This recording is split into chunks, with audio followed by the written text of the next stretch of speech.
नमस्कार दोस्तों, मैं रूबी सिंह आठिया और एमकेएच की इस वीडियो सीरीज में आप सभी का स्वागत है। फ्रेंड्स, इस वीडियो में हम सुपर कंडक्टिविटी का सबसे इंपॉर्टेंट टॉपिक बीसीएस थ्योरी जो है करने वाले हैं। तो फ्रेंड्स, बीसीएस थ्योरी में बी, सी और एस का मीनिंग क्या है? क्या ये कोई बड़ा वर्ड है जिसकी शॉर्ट फॉर्म है बीसीएस? फ्रेंड्स, इसमें एक्चुअल में क्या है कि बी, सी और एस बड़े बड़े वर्ड से जो स्टार्टिंग के लेटर से उनको ले करके जो है इस थ्योरी का नाम रख दिया गया बीसीएस थ्योरी। एक्चुअल में क्या हुआ था फ्रेंड्स कि बीसीएस थ्योरी जो है तीन जनों ने मिल करके दी थी, जिनका नाम था बार्डिन, कूपर एंड श्रीफर। तो बार्डिन से बी लिया, कूपर से सी लिया और श्रीफर से एस लिया, तो ये थ्योरी बन गई बीसीएस थ्योरी। तो अगर सिंपल देखा जाए बेसिकली तो बीसीएस थ्योरी हमें किसके बारे में बताती है? तो ये किसी सुपर कंडक्टिंग मटेरियल की सुपर कंडक्टिविटी के बारे में बताती है। तो सिंपली सुपर कंडक्टिविटी है क्या, यानी किसके बारे में एक्सप्लेन करेगी कि कोई मटेरियल है जो सुपर कंडक्टर है, तो उसके अंदर जब चार्ज फ्लो हो रहे हैं, यानी इलेक्ट्रॉन्स जब फ्लो हो रहे हैं, तो उसके अंदर प्रतिरोध नहीं लगता है, यानी उसके अंदर रेजिस्टिविटी का फैक्टर नहीं होता है। तो ये क्यों नहीं होता है, ये बताती है हमें बीसीएस थ्योरी। तो चलते हैं दोस्तों बीसीएस थ्योरी को पढ़ते हैं कि बीसीएस थ्योरी कहती क्या है। थ्योरी को देख करके डरिएगा मत, इसमें बहुत ही इंटरेस्टिंग से हम डायग्राम बना करके इसको बहुत ही अच्छे तरीके से पढ़ने वाले हैं। चलिए, बीसीएस थ्योरी की अगर बात करें तो उससे पहले काफ़ी सारी थ्योरीज आई, जैसे हमने अभी तक क्या क्या पढ़ लिया। अभी तक हमने काफ़ी सारी, जैसे हमने फोनॉन इंटरेक्शन की बात की थी, कूपर पेयर की बात की थी, लंदन इक्वेशंस की भी हम बात कर चुके, तो इससे पहले ये थ्योरीज आ चुकी थी। इन सभी का कंक्लूजन करके हमें बीसीएस थ्योरी एक थ्योरी दी, जिससे हमें क्लियर कट पता चल गया कि हाँ, सुपर कंडक्टिविटी इस वजह से होती है। और आपको भी इस थ्योरी के बाद बिल्कुल क्लियर हो जाने वाला है कि किसी सुपर कंडक्टर के अंदर ये प्रॉपर्टी होती क्यों है। Many theories for the explanation of phenomena of superconductivity were proposed, like London's theory. BCS is named after initials of three physicists, Bardeen, Cooper and Schrieffer. Is most successful and most widely accepted theory to explain phenomena of superconductivity. ये चीज़ आपको clear हो गई। BCS theory explains superconductivity by involving two terms, namely first is electron phonon electron interaction and second one is Cooper pair. यानी आपको BCS theory समझने के लिए आपको दो चीज़ें समझनी पड़ेगी। एक तो समझनी पड़ेगी इलेक्ट्रॉन फोनॉन इलेक्ट्रॉन इंटरेक्शन, यानी दो इलेक्ट्रॉन और फोनॉन के बीच में इंटरेक्शन होगी, ठीक है। यानी सिंपल सी बात है कि इलेक्ट्रॉन और इलेक्ट्रॉन के बीच में फोनॉन जो है वो इंटरेक्शन करवाएगा। और सेकेंड थिंग होगी कूपर पेयर, और कूपर के पेयर के बारे में तो हम काफ़ी कुछ पढ़ भी चुके हैं, ठीक है। तो इसमें आपको सब चीज़ें क्लियर हो जाएंगी। तो चलिए दोस्तों, फर्स्ट ऑफ ऑल हम फर्स्ट जो टर्म ये लेता है इलेक्ट्रॉन फोनॉन इलेक्ट्रॉन इंटरेक्शन, इसको पढ़ते हैं और ये देखते हैं कि एग्जाम में हमें क्या लिख करके आने। तो देखिए दोस्तों, इसकी जो थ्योरी है हमने पहले लिख लिया, लेकिन इस थ्योरी के बीच में हमें कुछ डायग्राम्स भी बनाने पड़ेंगे, तो वो डायग्राम्स हम पहले ही बना लेते हैं। वो डायग्राम्स हम पहले ही बना लेते हैं। सो फ्रेंड, सिंपली अगर देखा जाए इलेक्ट्रॉन फोनॉन इलेक्ट्रॉन इंटरेक्शन में सबसे पहला पॉइंट हमारा क्या है कि according to BCS theory lattice vibrations play an important role in super conductivity. Lattice vibrations की बात की है कि लैटिस वाइब्रेशन बहुत इंपॉर्टेंट रोल निभाती है, लेकिन ये हमें सबसे लास्ट में पता चलेगा कि कैसे इंपॉर्टेंट रोल निभाती है। पहले हम थोड़ा सा आगे चलते हैं। Consider a lattice consisting of positive ions. सबसे पहले आपको क्या लेना है कि पॉजिटिव आयंस कंसिस्ट करने वाला एक लैटिस ले लेना है, ठीक है। यानी लैटिस लेना है जिसके अंदर पॉजिटिव आयंस होंगे बहुत सारे, इक्वी डिस्टेंस होंगे, उनके बॉन्ड्स भी हम बना लेते हैं, थोड़ा डायग्राम हम बना लेते हैं, ठीक है। तो हमने मान लीजिए कि इस तरह से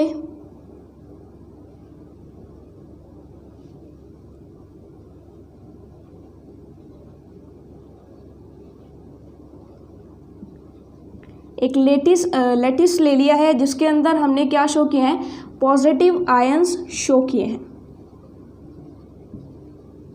आपने बिल्कुल अच्छे से इसको बिल्कुल इक्वल डिस्टेंसेस पर बनाना है, ठीक है। तो अगर इनके बीच में हम बॉन्डिंग शो करें, अगर इनके बीच में हम बॉन्डिंग, मान लीजिए कि इस तरह से इनके बीच में बॉन्डिंग है,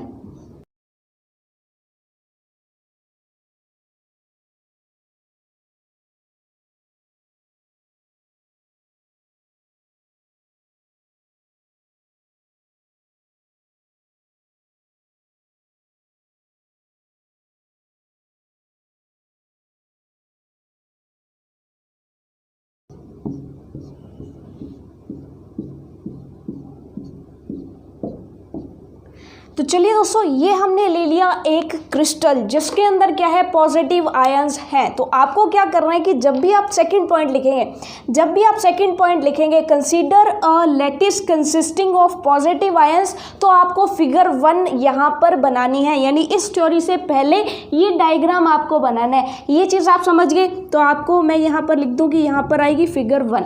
यहाँ पर आपने क्या किया है, ओनली पॉजिटिव चार्जेस है हमारे पास, ठीक है, पॉजिटिव चार्जेस हैं और आपने क्या किया है कि इन पॉजिटिव चार्जेस को लैटिस में शो किया है। पॉजिटिव चार्जेस हैं तो इनको एज ए होल हम दिखा देते हैं, ठीक है, डॉट से हम इलेक्ट्रॉन को दिखाएंगे, इसलिए मैंने इनको एज ए होल दिखा दिया है, ठीक है। ये चीज़ आपको क्लियर होगी। अब सेकंड पॉइंट तो हमारा हो गया। उसके बाद फ्रेंड्स थर्ड पॉइंट हमारा क्या कहता है, थर्ड पॉइंट कहता है कि इसके अंदर आप क्या कीजिए कि एक इलेक्ट्रॉन इंसर्ट करवाइए, क्योंकि क्या होगा कि इलेक्ट्रॉन ही तो मूव करेंगे ना, इलेक्ट्रॉन मूव करेंगे, यानी इलेक्ट्रॉन इसके अंदर आप इंसर्ट करवाते हैं। जैसे for example when an electron passes through the lattice, it interacts with positive ions electrostatically, that is Coulomb attraction takes place between electron and positive ions। अब ये कहना क्या चाहता है, सिंपल सी चीज़ है दोस्तों कि अगर आपने इसके अंदर कोई इलेक्ट्रॉन डाला तो इलेक्ट्रॉन इसके अंदर जैसे ही आएगा, बेसिकली मान लेते हैं कि यहाँ पर इलेक्ट्रॉन आ जाता है, तो दोस्तों सिंपल सी बात है कि ये इलेक्ट्रॉन इन पॉजिटिव आयंस को अट्रैक्ट करेगा या नहीं करेगा, बिल्कुल करेगा। तो इन पॉजिटिव आयंस को जब अट्रैक्ट करेगा तो होगा क्या कि ये जो पॉजिटिव आयंस है ये थोड़े पास पास आ जाएंगे, यानी ये पॉजिटिव आयन मान लीजिए कि यहाँ पर आ जाते हैं। इसको एक थोड़ा सा नया हम अलग से डायग्राम बना लेते हैं कि बेसिकली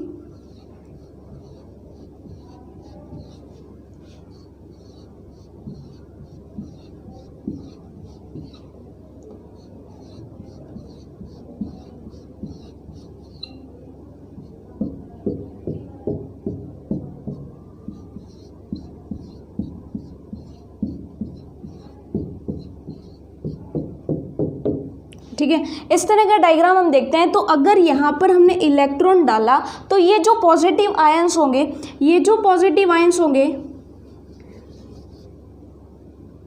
यहाँ पर इलेक्ट्रॉन है तो जो पॉजिटिव आयंस पहले यहाँ पर थे ये थोड़ा सा इसके पास में शिफ्ट हो जाएंगे, यानी ये कहाँ आ जाएंगे, यहाँ आ जाएंगे। समझ में आया, यानी ये जो ये जो आयंस थे ये क्या हो गए, इसके पास आ गए। तो इनकी जो बॉन्डिंग पहले इस तरह की थी वो क्या हो जाएगी, अब इनकी बॉन्डिंग थोड़ी खींची खींची सी हो जाएगी, यानी इस तरह की हो जाएगी।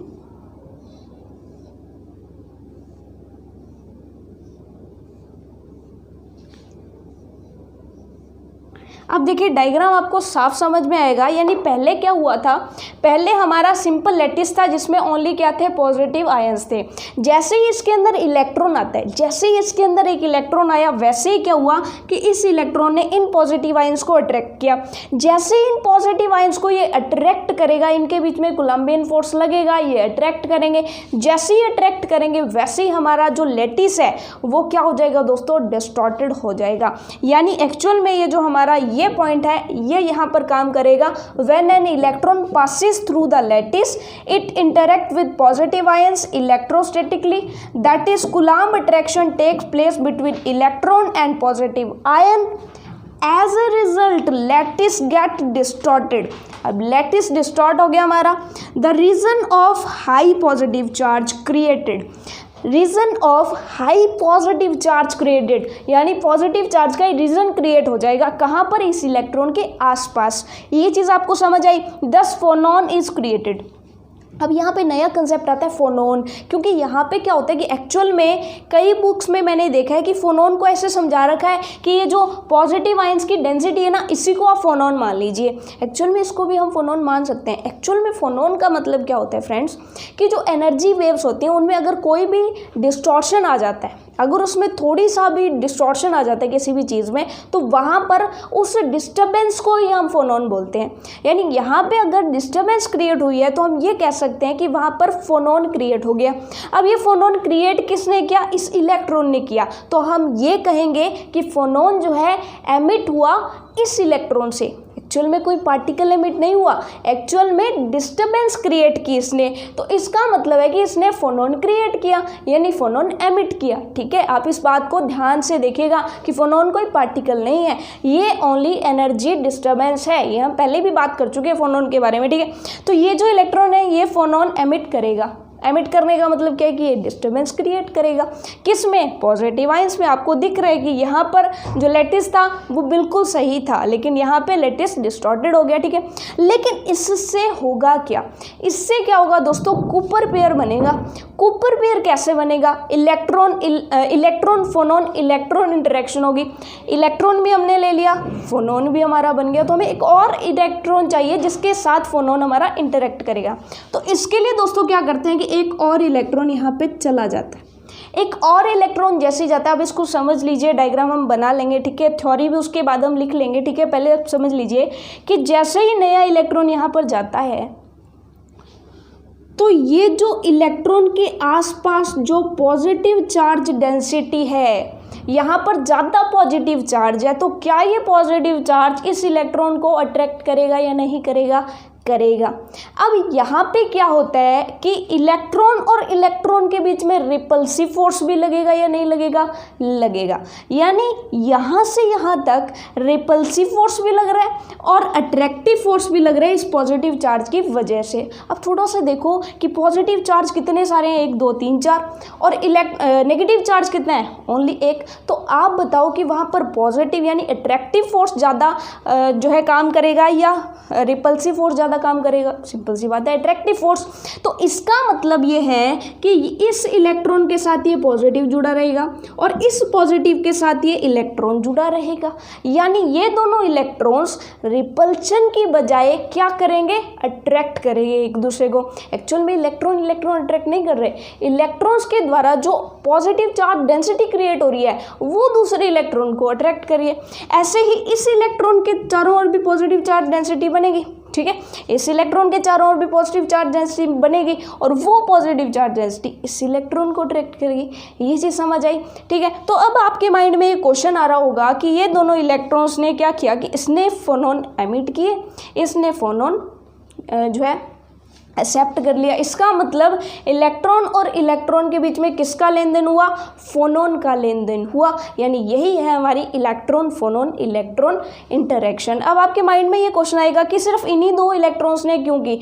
तो दोस्तों हमने वहाँ पर पढ़ा था कि ऐसे इलेक्ट्रॉन्स ही कूपर पेयर्स बनाते हैं जिनकी एनर्जी सेम होती है और स्पिन जो है वो ऑपोजिट होता है, यानी एक लेफ्ट स्पिन वाला होता है और एक राइट मोमेंटम वाला होता है। ठीक है, तो ये चीज़ हमने वहाँ पर पढ़ी थी, तो वो चीज़ आपको क्लियर हो गई कि कूपर पेयर्स कैसे बनते हैं। अब हम देखते हैं कि हमें थ्योरी पार्ट में क्या लिखना है।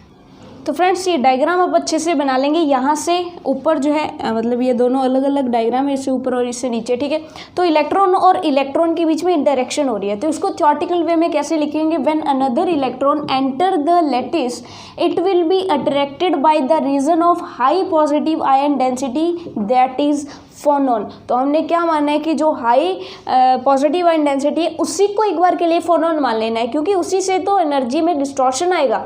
ठीक है, फोनोन इसी वजह से ही तो क्रिएट होंगे। ठीक है, ये चीज़ हमें समझ आ गई। And 2 electrons will form a weak link between them instead of Columbian repulsion between them. यानी इनके बीच में चाहे कोलम्बियन रिपल्सिव फोर्स है फिर भी ये वीक क्या बना लेंगे? एक बॉन्डिंग बना लेंगे, यानी वीक क्या बना लेंगे? लिंक बना लेंगे उनके बीच में। ठीक है, जो कि क्या करेगा? अट्रैक्शन की तरह काम करेगा। यानी एक्चुअल में क्या है कि इन्होंने एक बॉन्डिंग टाइप से एक लिंक बना लिया। ठीक है, और वो किस वजह से हुआ? वो हुआ In this way, second electron has interacted with first electron through phonon. इसको ऐसे मान सकते हैं कि इस इलेक्ट्रॉन ने यहाँ पर डिस्टॉर्शन क्रिएट किया और उस डिस्टॉर्शन की वजह से अट्रैक्ट किसको किया गया? इस इलेक्ट्रॉन को। तो ये माना जाता है, इसको इस तरह से आप एज्यूम कर सकते हो कि इस इलेक्ट्रॉन ने आकर के यहाँ पर फोनोन क्रिएट किया, डिस्टॉर्शन क्रिएट किया, और वो जो फोनोन इसने एमिट किया, क्रिएट करने का मतलब फोनोन एमिट किया, समझ सकते हैं। तो एमिट किया इसने फोनोन, तो वो फोनोन एब्जॉर्ब किसने कर लिया? इस दूसरे इलेक्ट्रॉन ने कर लिया, तभी तो ये इसके साथ जाकर के जुड़ गया। ठीक है, तो इस चीज़ को आप थोड़ा सा माइंड में बिठा लीजिए। This type of interaction is called electron phonon electron interaction. मैं फिर से बता दूं कि फोनॉन क्या होता है। Phonon is the disturbance in energy waves. Energy waves कह दें या फिर लैटिस में अगर कोई डिस्टॉर्शन आ रहा है तो उसे भी हम फोनॉन कहेंगे। ये चीज़ आपको क्लियर हो गई। अब इतनी चीज़ के बाद दोस्तों ये जो हमने डायग्राम में शो किया है इसी चीज़ को हम एक और तरीके से शो कर सकते हैं, यानी इलेक्ट्रॉन फोनॉन इलेक्ट्रॉन इंटरेक्शन को हम एक और तरीके से शो कर सकते हैं। वो कौन सा तरीका है, इसकी थ्योरी हमने इस पॉइंट में लिखी है, लेकिन उसका डायग्राम कैसे बनेगा उसमें ऐसे है कि जो हमारा फर्स्ट इलेक्ट्रॉन है, ये मान लेते हैं कि जो हमारा फर्स्ट इलेक्ट्रॉन है, पहले इसको पढ़ लेते हैं। Let first electron have wave vector के वेक्टर, यानी मान लेते हैं कि कोई जो हमारा फर्स्ट इलेक्ट्रॉन था वो के वेक्टर वेव वेक्टर था और वो इस तरह से जा रहा था, ठीक है। तो ये क्या करता है कि ये एक फोनॉन एमिट करता है जिसका वेव वेक्टर हो जाएगा क्यू वेक्टर। यानी इसने क्या किया कि के वेव वेक्टर वाला जो फर्स्ट इलेक्ट्रॉन था उसने क्यू मतलब यानी ये फोनॉन एमिट किया और खुद चला गया किससे, के वेक्टर माइनस क्यू वेक्टर से, ठीक है। और जो दूसरा जो इलेक्ट्रॉन था जिसके पास मान लीजिए कि दूसरा इलेक्ट्रॉन आ रहा था जिसके पास क्या है, के डैश वेव वेक्टर है उसका, और उसने क्या किया कि इस क्यू यानी फोनॉन को एब्जॉर्ब कर लिया, तो वो अब किससे जाएगा, के डैश प्लस क्यू, यानी अब उसने फोनॉन जब ले लिया तो उसका वेव वेक्टर क्या हो जाएगा, के डैश प्लस क्यू वेक्टर, ठीक है। तो ये भी एक तरीका है इलेक्ट्रॉन फोनॉन इलेक्ट्रॉन इंटरेक्शंस को दिखाने का, ठीक है। तो यहाँ पे इलेक्ट्रॉन था, इलेक्ट्रॉन 1, यहाँ पे इलेक्ट्रॉन नंबर 2 है और ये उनके बीच में फोनॉन इंटरेक्शन है, ठीक है। Let the first electron have wave vector के vector and it emits a phonon q vector which is absorbed by second electron with wave vector k dash। Okay, ये चीज़ समझ में आ गई। उसके बाद आपको ये डायग्राम बना देना है, ठीक है दोस्तों। अब उसके बाद बस थोड़ी सी थ्योरी और है और उसके बाद हमारी जो BCS थ्योरी है वो कंप्लीट हो जाएगी। तो सेकेंडली हमने बात करनी है कॉपर पेयर की, लेकिन इससे पहले इसका एक पॉइंट छूटता है वो हम लिख लेते हैं। सो लास्ट पॉइंट है हमारा इलेक्ट्रॉन फोनॉन इलेक्ट्रॉन इंटरेक्शंस का, बिल्कुल last point. The nature of the resulting electron electron interaction depends on the relative magnitude of the electronic energy and phonon energy. यानी एक तरह से हमने ये मान लिया कि एक इलेक्ट्रॉन तो फोनॉन एनर्जी एमिट कर रहा है और दूसरा इलेक्ट्रॉन फोनॉन एनर्जी को एब्जॉर्ब कर रहा है। अगर ये फोनॉन एनर्जी इन दोनों के बीच में जो रिपल्शन फोर्स पैदा कर रही है, यानी जो रिपल्शन फोर्स लग रहा है, यानी इलेक्ट्रॉनिक एनर्जी जो लग रही है उससे ज़्यादा अगर फोनॉन एनर्जी हो जाती है, यानी इनके अंदर अट्रैक्शन रिपल्शन से ज़्यादा हो जाता है, दैट मीन्स अट्रैक्शन हावी हो जाएगा। इसका मतलब ये है कि अगर फोनॉन एनर्जी इन दोनों के बीच की इलेक्ट्रॉन एनर्जी से इलेक्ट्रॉनिक एनर्जी से ज़्यादा होती है तब ये जो इलेक्ट्रॉन के बीच में इंटरेक्शन है वो अट्रैक्टिव होगी। If this phonon energy exceeds electronic energy the interaction is attractive, ठीक है। तो ये लास्ट पॉइंट था हमारा। अब ये कहते हैं कि अगर ये इलेक्ट्रॉन और इलेक्ट्रॉन इंटरेक्शंस कर लेते हैं ना, यानी क्या है कि दो भाई है मान लो, ठीक है, दो भाई है। अब मैंने दो भाई क्यों कहा ये आपको आगे समझ आएगा, ठीक है। दो भाई और सगे भाई है, ठीक है, दो सगे भाई है, वो एक दूसरे का हाथ कब पकड़ेंगे, जब उनके बीच के झगड़े जो है वो कम हो जाएंगे, ठीक है। सिंपल सी चीज़, अगर झगड़े ज़्यादा हुए और प्रेम से ज़्यादा झगड़े हुए दैट मीन्स वो हाथ नहीं पकड़ पाएंगे, ठीक है। तो प्रेम ज़्यादा होना चाहिए, यानी इनके बीच में लेन देन इनके झगड़ों से ज़्यादा होना चाहिए। लेन देन का मतलब फोनॉन ट्रांसफ़र, ठीक है, फोनॉन इंटरेक्शन, ठीक है। अब यहाँ पे क्या है, अगर ये दोनों ने हाथ पकड़ लिया तो अब ये क्या बना लिया, इन्होंने कूपर पेयर बना लिया। और यही कूपर पेयर में हमें लिखना है, a Cooper pair is formed when two electrons interact with each other through phonon attractively and by overcoming the Coulomb repulsive force. बिल्कुल वही बात 3 बार रिपीट हो चुकी है ये बात, ठीक है। अब उसके बाद देखिए, the binding energy of Cooper is order of 10⁻³ electronvolt. इतनी कम इनके बीच में जो है इनकी बाइंडिंग एनर्जी होती है कूपर पेयर्स की।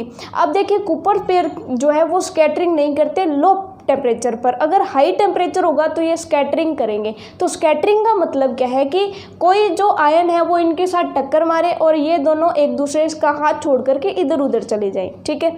अगर हाई टेम्परेचर होगा तो कोलिजन हाई एनर्जी वाला कोलिजन होगा, ज़्यादा एनर्जी ट्रांसफर होगी, यानी काइनेटिक एनर्जी ज़्यादा होगी, तो एनर्जी ट्रांसफर इनको ज़्यादा हो जाएगी, तो इनका बीच का बॉन्ड टूट जाएगा और ये अलग अलग हो जाएंगे, कूपर पेयर टूट जाएगा। इसका मतलब है कि सुपर कंडक्टिविटी जो है वो कहाँ पर काम करती है, ओनली लो टेम्परेचर पर काम करती है। The binding energy of Cooper pair is order of 10⁻³ electronvolt which is very small.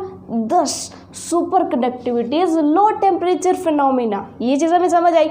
Okay, the electrons in Cooper pair have opposite spin and have total spin of a Cooper pair is 0, यानी opposite spin वाले होने चाहिए दोनों electrons, तभी तो मैंने भाई भाई कहा, ठीक है। एक का राइट मोमेंटा वाला इलेक्ट्रॉन, एक लेफ्ट मोमेंटा वाला इलेक्ट्रॉन, दोनों भाई भाई होंगे, ठीक है। आप ऐसे नहीं कह सकते कि लैटिस में जितने इलेक्ट्रॉन्स हैं सभी में अगर अट्रैक्शन आ जाए तो सभी पेयर बना लेनी चाहिए ना, ठीक है, लेकिन दो दो इलेक्ट्रॉन्स पेयर बनाएंगे जो अपोजिट स्पिन वाले होंगे। तो चलिए फ्रेंड्स, होपफुली ये वीडियो आपके लिए हेल्पफुल रही होगी। BCS theory, electron phonon interaction and Cooper pairs कैसे बनते हैं ये आपको समझ आया होगा। BCS थ्योरी आपको समझ आई होगी, थ्योरेटिकली मैंने आपको बताया। तो चलते हैं, मिलते हैं नेक्स्ट वीडियो में, तब तक के लिए all the best for your self studies.